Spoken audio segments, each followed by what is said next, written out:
Hi guys, Laz here, and in this video we're going to go over how to add a shop. Basically, you can have multiple shops depending on your plan.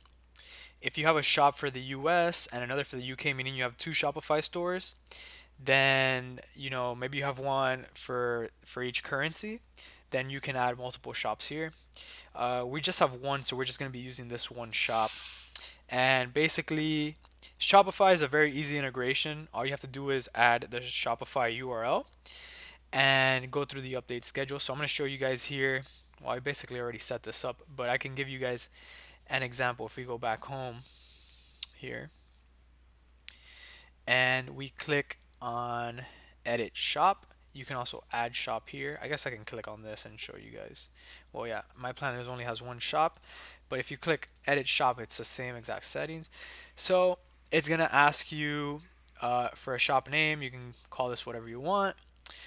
Basically, it's gonna ask you what type of platform are you using. So what your backend is. We selected Shopify, and then it tells you to put in your Shopify URL, which we have right here. It's blurred out because we don't want you guys to see our store.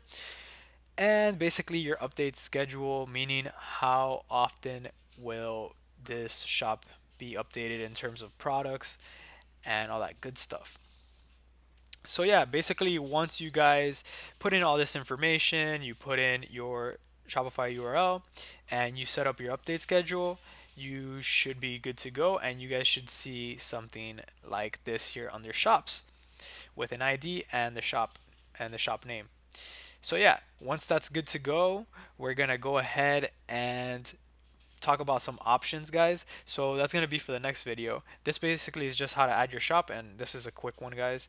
So see you guys in the next video.